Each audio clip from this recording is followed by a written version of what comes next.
jika di dalam sholat tidak ada sunnah membaca niat sholat seperti usolli, fardha, maghrib dan seterusnya. Lalu bagaimana niat sholat yang baik dan benar? Yang disepakati oleh jumhur ulama, Imam Ahmad, Imam Malik dan Imam Abu Hanifah rahimahumullah adalah tidak ada lafaz khusus dalam niat ibadah. Misal tadi antum masuk ke masjid sini niat mau majelis ilmu misalnya, mau majelis ilmu. Enggak ada lafaz khusus, saya mau hadir di majelis ilmu, kan ibadah juga. Enggak ada lafaz khusus.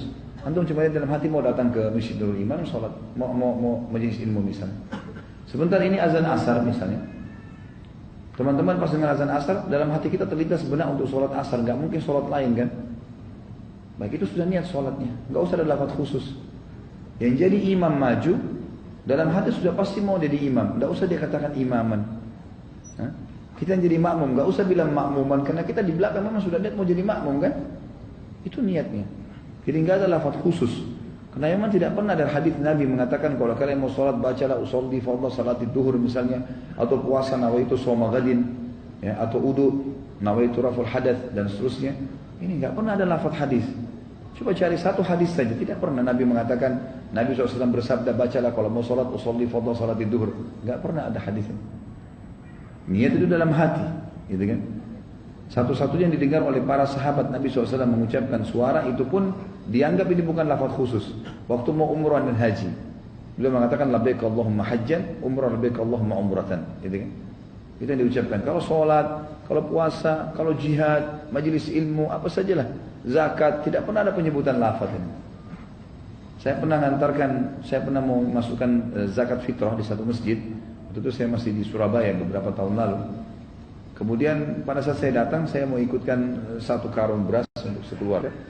Tiba-tiba orang masjid kasih tangannya, silakan pak tangannya. Kenapa tangan saya? Ya saya mau bantu lafazin. Lafaz apa ini? Lafaz ijab kabulin.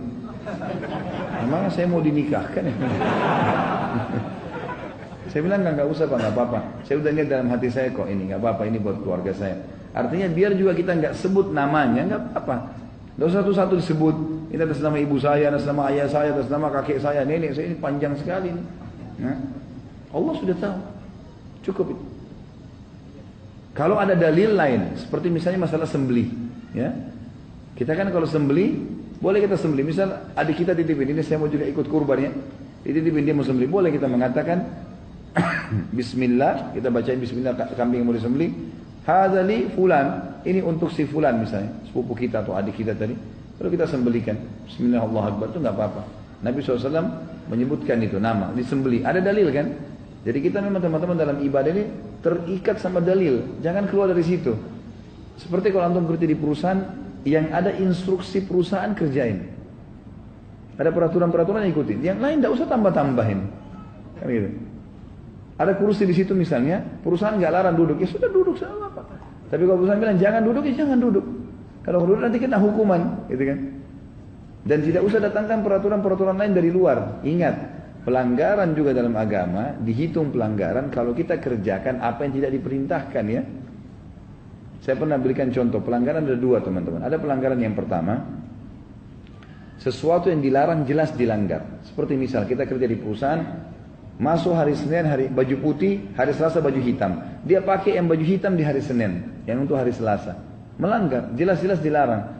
Masuk jam 7, keluar jam 5 sore. Tidak, dia datang jam 9, dia keluar jam 2. Jelas melanggar. Ini orang semua tahu pelanggaran. Baik, ada pelanggaran yang orang banyak tidak tahu. Apa itu? Yang diperintahkan perusahaan dia kerjakan. Sekarang kita masuk di satu perusahaan, kita lihat perusahaan ini bagus nih kayaknya kalau di depan pintu saya beli bunga. Saya taruh bunga. Uang saya sendiri. Beli bunga. Kebaikan. Saya pakai uang saya pasang bunga. Tapi pemilik perusahaan tidak pernah taruh bunga. Tidak mau ditaruh bunga. Niat saya baik. Atau saya pasang karpet kuning. Bagus. Beli mahal. 5 juta karpetnya. Beli taruh di depan perusahaan. Tidak bisa ditolak. Karena tidak ada perintahnya. Untuk apa kau lakukan? Kan gitu. Itu juga pelanggaran. Seseorang disuruh beranjak ke satu tempat. Beli ini ya. Enggak, dia mutar-mutar. Ini mutar-mutarnya ini melanggar ini. Karena dia lakukan apa yang tidak diinstruksikan. Jelas ya? Begitu juga dalam agama teman-teman. Yang enggak ada perintah jangan dikerjakan. Itu cukup. Yang ada perintahnya. Jadi sudah jelas-jelas zona aman itu. Yang ada perintahnya kalau dikerjakan pasti aman. Yang nggak ada perintahnya masih raba-raba, boleh, tidak, yang penting. Ini kata-kata yang penting jangan dipakai. Harus yang jelas, bukan yang penting. Jelas mana kerjakan, yang tidak ada jangan dilakukan. Itu kalau mau aman ya. Tapi kalau ada yang mau ngotot silahkan. Ya. Jangan lagi nanti dibilang Khalid Basalamah menyesatkan orang. Kalau mau tetap silahkan, kita sampaikan. Saya yang ditanya, saya yang jawab kan gitu. Tapi kalau ada yang mau tetap ngotot, oh nggak apa-apa ya sudah, sobat silahkan. Masing-masing tanggung jawab hari kiamat. Kan gitu. Yang jelas kalau saya selalu berharap ada di zona aman. Jelas-jelas ada perintah kerjakan, tidak ada nggak usah. Yang ada perintahnya saya sudah banyak sekali gitu. Ya.